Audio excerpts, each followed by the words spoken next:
Yes, again, alright mga minamahal, Alicia ninyo, nagbabalik muli para sa ating panibagong video. So, eto na, sino palpal?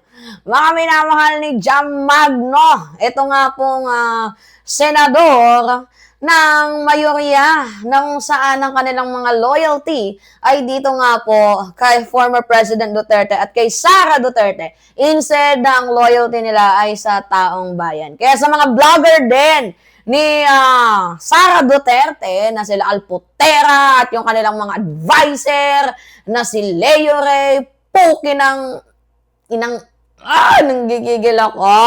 Alam niyo ba kung bakit, mga minamahal?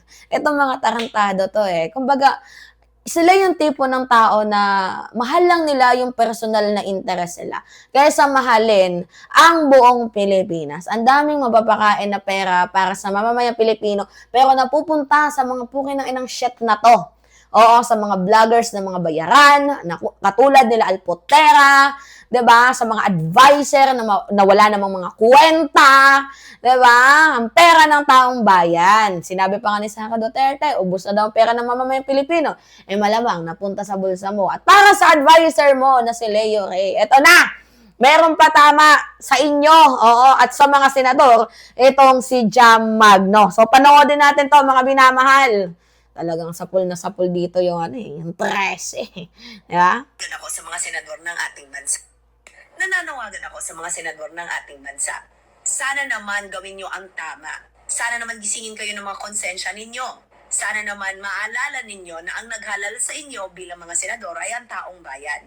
Ang loyalty dapat ninyo ay dapat nasa taong bayan at wala kay Sara Duterte. Siguro naiintindihan ko na sangkot siguro kayo sa kagaguhan niya, kaya ayaw niyo siyang i-impeach. Siguro poprotektahan niyo siya kasi pag hindi niyo siya pinotektahan at talaga namang pinalabas ninyo ang baho niya, baka malaman ng taong bayan. Uy, revelation! Baka sangkot kayo daw sa mga kagaguhan ni Sara Duterte. At yung mga vloggers, mga sangkot din dahil nakakatanggap ng totoong maleta. Gets ninyo mga minamahal? Nakakatanggap din ng totoong maleta. Shit! Diba kaya ayaw nilang lumabas ang baho ni Sara Duterte? So satisfying na pakinggan. Galing sa former DDS na si Jam Magno. Pakinggan niyo ulit mga minamahal Nananawagan ako sa mga senador ng ating bansa. Sana naman gawin nyo ang tama. Sana naman gisingin kayo ng mga konsensya ninyo. Sana naman maalala ninyo na ang naghalal sa inyo bilang mga senador ay ang taong bayan. Ang loyalty dapat ninyo ay dapat nasa taong bayan at wala kay Sara Duterte. Siguro naiintindihan ko na sangkot siguro kayo sa kagaguhan niya, kaya ayaw nyo siyang i-impeach. Siguro poprotektahan nyo siya kasi pag hindi nyo siya pinotektahan at talaga namang pinalabas ninyo ang baho niya, baka malaman ng taong bayan na kasama pala kayo. Kaya todo protekta kayo sa kanya, no? Yan na nga ba ang sinasabi ko? You should be loyal to the people that voted for you, not loyal to the person that gave you extra money to fill your pockets. Yan ngayon ang conundrum nyo. Yan ngayon ang haharapin nyo. Ang mga sarili nyong pinagagagawa. He who cast the vote for the Philippines must cast a vote to impeach Sara Duterte. Simple as that. Ingat! Diba? So satisfying na pakinggan. Like, ulitin mo nga, Jam Magno. Like, ayaw nilang mabisto sila sa katarantaduhan nila. Kaya pinoprotektahan nila itong si Sara Duterte. Oy, cheese. Diba? Cheese. Oy, bongo. Bato. At yung tracing yan, katulad ni Loren Legarda. Diba, gets ninyo? Sino-sino nga ba yung mga senador na yan, mga minamahal? Sino-sino yung mga senador na yan? Nasaan na yung mga hayop na yan?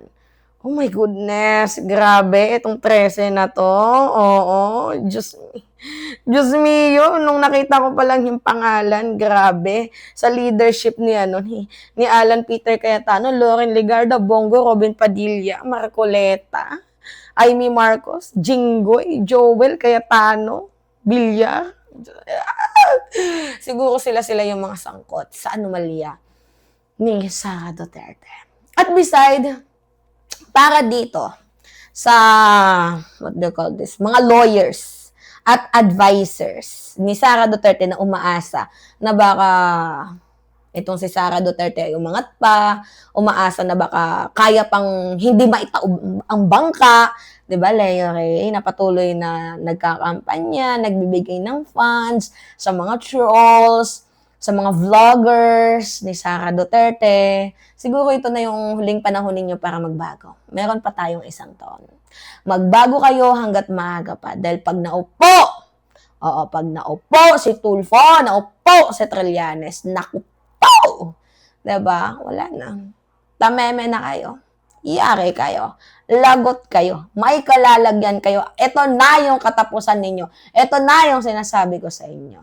Alam niyo, madami mga mapagpanggap dyan. Hindi ko nga expect na itong si Lauren Legarda boboto ng, diba? Oh my goodness, boboto siya sa majority. At hindi ko din pero ito, expected ko na yung mga katulad ng mga advisor ni Sara Duterte na si Leo Ray na nagsisip-sip dito sa administrasyon, sila Alpotera. Expected na natin yan yung tataob, babaliktad. Mataas na yung expectation ko at nasurpass naman yung expectation ko na yun kasi yun naman talaga yung totoo. Gets ninyo mga minamahal, alam ko na yun naman talaga yung totoo. Now, ngayon, ano nga ba yung punto ko? Hanggang dyan na lang sila. Kasi kailangan nilang protektahan si Sara. Pero ulitin ko sa inyo, mahalin nyo ang taong bayan kasi kami yung bumoto sa inyo.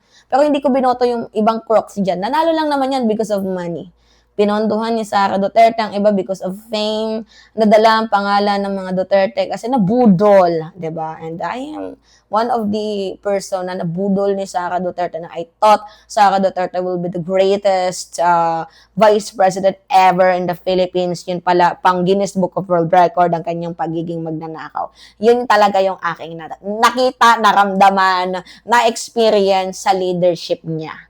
'Di ba? Gets ninyo, mga minamahal. Kaya nga, sabi ko sa isip-isip ko, tangin na itong mga taong to. Di ba? Hindi na nahiya eh. Di ba? Kailan pa kayo para magkaroon kayo ng silbi. Sa madaling sabi para magkaroon kayo ng silbi. Ang gawin ninyo, kayo. Ang gawin ninyo, magtrabaho kayo ng maayos. Ibigay ninyo yung nararapat na loyalty sa ating mga kababayan Pilipino. Iwanan ninyo na, ay, tinulungan ako ni ganyan. Ay, kandidato ko yan kasi gusto ko makakuha ng posisyon. Di ba, Leo Ray? Di ba, Alpotera? Ang dami mga vloggers ngayon na naghahangad ng posisyon kapag si Sara yung umupo. Eh, ganun din naman sa admin eh. Madaming vloggers ang gustong umupo. Ang problema nga lang, hindi na pagbigyan. Kaya ayun, ang daming sinasabi sa ating presidente, Daksil daw, kasi mga hindi na pagbigyan sa pwesto. Kasi parang personal interest. Tumulong kami, tapos di nyo kami na-appoint. Parang ganun yung nangyari. Gets ninyo, mga minamahal. Anyway, may isang taon pa kayo para magbago. At sana magbago kayo. Dahil pag di kayo nagbago, lagot kayo. Diba? Anyway, it's me again, Alicia ninyo. Nagbabalik muli para sa ating panibagong video. Maraming salamat at ingat, mga kababayan.